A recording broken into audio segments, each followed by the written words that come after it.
નમસ્કાર મિત્રો, સ્વાગત છે તમારું આપણી આ યુટ્યુબ ચેનલમાં જેનું નામ છે ગુજરાતી જીકેની જમાવટ।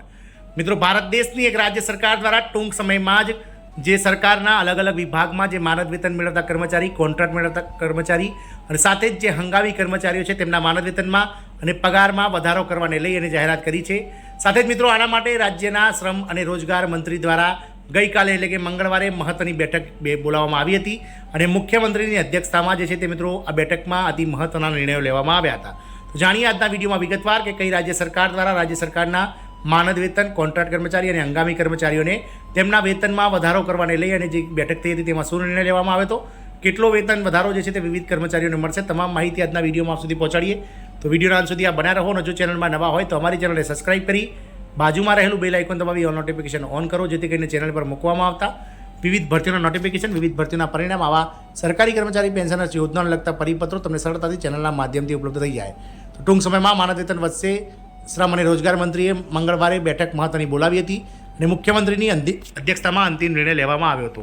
તો ગત શનિવારે મળેલી બેઠકમાં નગરપાલિકાના કાઉન્સિલરો, મેયરો અને સિનિયર ડેપ્યુટી મેયર અને ડેપ્યુટી મેયર તેમજ નગરપાલિકા અને પાલિકાના પ્રતિનિધિઓના પગાર વધારા અંગે ચર્ચા કરવામાં આવી હતી। વાત કરીએ હરિયાણા સરકારની, તો હરિયાણા વિધાનસભા ચૂંટણી પહેલાં રાજ્યની નાયબ સૈની સરકાર સમાજના દરેક વર્ગને મદદ કરવામાં વ્યસ્ત છે। તો બીજી તરફ હંગામી કર્મચારીઓને કાયમી કરવા માટે ડ્રાફ્ટ તૈયાર કરવામાં આવ્યો છે। આપ સૌને જણાવી દઈએ કે ગત રોજ મુખ્યમંત્રીની અધ્યક્ષતામાં એક ડ્રાફ્ટ તૈયાર કરાયો છે અને રાજ્યના નિવૃત્ત આઈએએસ અધિકારીઓની અધ્યક્ષતામાં એક કમિટીની રચના કરવામાં આવી છે અને આ કમિટી જે છે તે ક્રમશઃ મિત્રો કર્મચારીઓને યોગ્ય લાયકાત ધરાવતા ઉમેદવારોને જે છે કાયમી કરવાની તૈયારીઓ કરશે। કાઉન્સિલરો અને શહેરી સંસ્થાઓના અન્ય પ્રતિનિધિઓના માનદ વેતનમાં વધારો કરવાની તૈયારી કરવામાં આવી છે।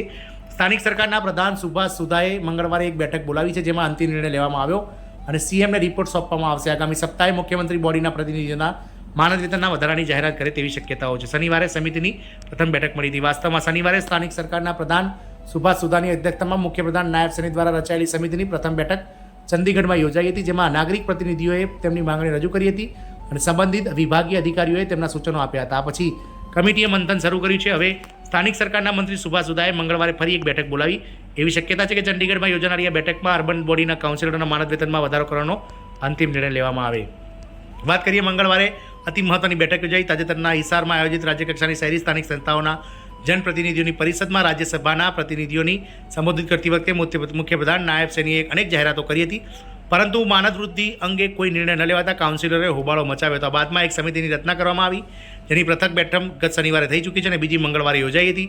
ત્યારબાદ માનદ વેતનમાં વધારા અંગે નિર્ણય લેવામાં આવશે। જોકે ભૂતપૂર્વ સીએમ મનોહરલાલ ખટ્ટરે ગયા વર્ષે નાગરિક પ્રતિનિધિઓના માનદ વેતનમાં વધારો કર્યો હતો, પરંતુ નાણાં વિભાગે ફરીથી માનદ વૃદ્ધિ ન વધારવાનું સૂચન કર્યું હતું। આટલું માનદ વેતન ગયા વર્ષે વધારવામાં આવ્યું હતું। ગયા વર્ષે મુખ્યમંત્રી મનોહરલાલ ખટ્ટરે જે છે તે શનિવારે મળેલ બેઠકમાં નગરપાલિકાના કાઉન્સિલરો, મેયર, સિનિયર ડેપ્યુટી મેયર અને ડેપ્યુટી મેયર તેમજ નગરપાલિકા અને પાલિકાના પ્રતિનિધિઓના પગાર વધારા અંગે ચર્ચા કરવામાં આવી હતી। સરકારે મેયરનું માનદ વેતન ₹20,500થી વધારી ₹25,000 કર્યું હતું। ડેપ્યુટી મેયરનું માનદ વેતન ₹13,000થી વધારીને ₹50,000 કર્યું છે અને કાઉન્સિલરના પ્રમુખનું માનદ વેતન ₹7,500થી વધારી અને ₹12,000 કરવામાં આવ્યું છે। આ મિત્રો, હરિયાણામાં ઓનરિયમ એટલે કે જે માનદ વેતન મેળવતા કર્મચારીઓના વેતનમાં ટૂંક સમયમાં સરકાર વધારો કરશે અને 5 ઓગસ્ટના રોજ મુખ્યમંત્રી દ્વારા જે છે તે આની જાહેરાત થઈ શકે છે। જય હિન્દ, અસ્તુ।